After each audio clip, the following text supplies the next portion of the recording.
Good morning, people, and welcome back to the channel. It's your boy Ducado, and we got another video for y'all, head tops. This time, I'm showing love for Brazil, 5 stars. You know what I mean? Real heritage, real legacy team. But besides all that, you know where my real loyalty lies, and that's Manchester United.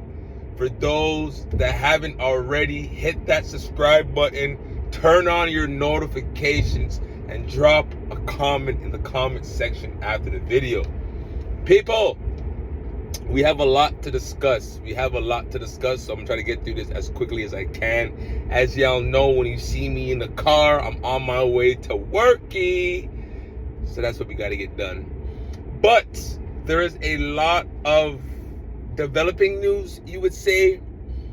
To begin with, we're still in the hunt for our third midfield signing. There are rumblings that we might not even sign a third midfielder. We might look at strengthening other positions. Why? I have no clue. But what I know we need to get done is we need a 6. We need a 6.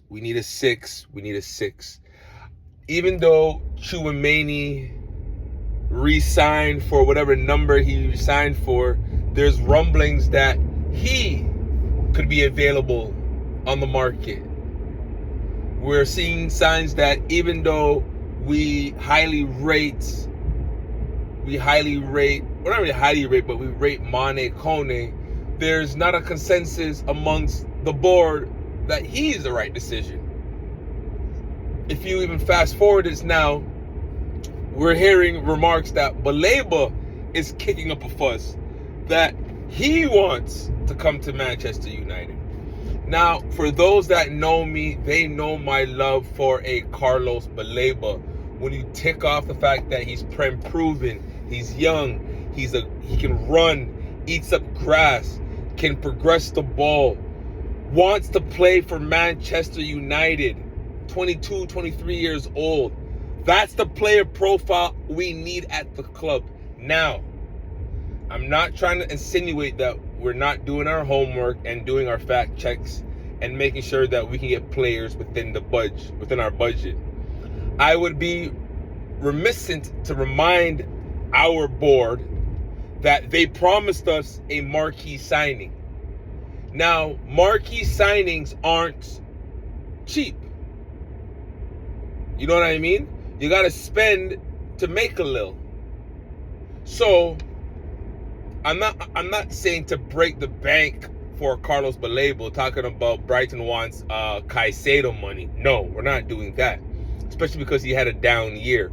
But don't tell me that because he's had a down year that he's not Manchester United material. I've seen him cook every single Big 6 team, including us. So this whole notion that, oh my gosh, no. Carlos Baleba, especially if we're looking at a 6 profile and what we need, right? If we're looking at what we need, he fits the bill. Young, wants to play for us, can progress, protect the back line, what? It's a no-brainer. So we just got to make sure that, or what I think Carlos needs to do is start to kick up a fuss. Like, you're not gonna get your transfers if you don't kick up a fuss. You have to kick up a fuss and let them know, I want out of here. If they know that you're happy, they don't care. They're like, yeah, we want our money, we want it now. But you're not getting that, Brighton. I promise you guys on everything, you're not getting that. So there's that piece. So that's the first piece over there in terms of getting our 6. Now we're hearing development that one of our goalkeepers, Radik Vitek, he either wants to be sold, go out on loan. And with Sene Lammens there, it's tough to have 2 potential number 1 goalkeepers. He sees Radik Vitek sees himself as a number 1. And I'm not going to tell someone how they should or shouldn't view themselves. What I would say for Manchester United is, let's make a decision on his future, whether it's re-signing and going out on loan or it's a permanent sale. but having a potential Dahaya, Dean Henderson type of, hold on, can I make this light? Having a potential Dahaya, Dean Henderson type of moment, to me, doesn't make sense. I'm not even gonna lie to you. To me, it doesn't make sense. What I would suggest, let's just figure out, if we want to build around Senny Lammers, which I personally want to, then let's get him out on loan, or let's get a sale where we can make some money. If we are doing a permanent sale, there has to be a buyback clause, because he does have talent. So there has to be some sort of a buyback clause, some sort of something where it's like, if this player were to go wavy, you're coming back to United. You know what I'm trying to say? So yeah, there's that. We're potentially going to see Rashford come back into the fray. I know Carrick wants him, but I think Carrick wants him because he knows we may not get another left winger. Patrick Dorgu's there. You know what I mean? We have Cunha on the left, but they can I know Cunha, he intermingles a lot. So again, for a lot of people, including myself, I thought we would have been doing a lot more damage in the market. If I had to keep it a bean, I thought we would have done way more damage in the market. But we need our third midfield signing, and it has to be a marquee. I'm not gonna lie to you. They promised us a marquee. We need our marquee. They promised it and a marquee should be going for a 70-80 bull. I'm not even gonna hold you. It should be going for a 70-80 bull.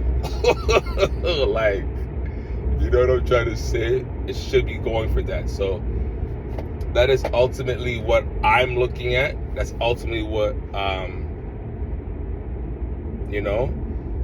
we need that third midfield signing. We need our six. The balance of it. I know Andre Santos had a decent game. I know Tielemans is a pro. He knows, but he doesn't have the legs to run in case we get caught on the counters in that nation, right? The one other name, again, I know I've said it before, but Tchouaméni signing for that contract of what he signed for and then still being available. I know Real Madrid just dropped the bag on Yan Diomande. I'm not sure if it's confirmed. For those that have been on the Twitter space, on the Twitter space, Fabrizio and Florian Plettenberg have been going at it, calling each other out, and lack of citing sources and knowing facts, and calling up. I'm like, woo, getting spicy, right? But in the midst of all of that, they're saying that, well, Fabrizio says it's done.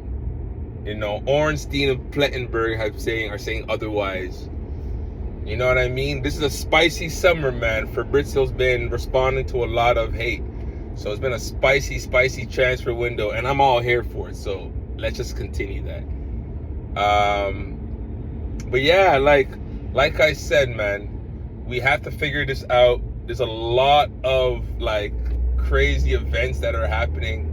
We just have to see whether or not we can see it through.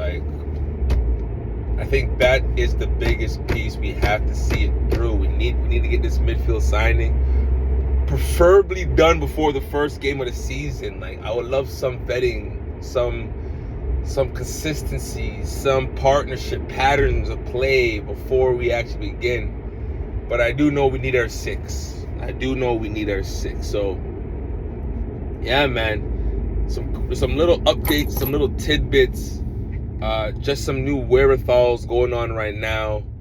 I know for a fact I don't think we need to be looking at an Alex Scott, another number 8. I think we need an actual 6, someone who feels comfortable playing in that position, and I just want to just protect, clean up, and just push forward. So that's what I'm looking for. That's what we're hoping for.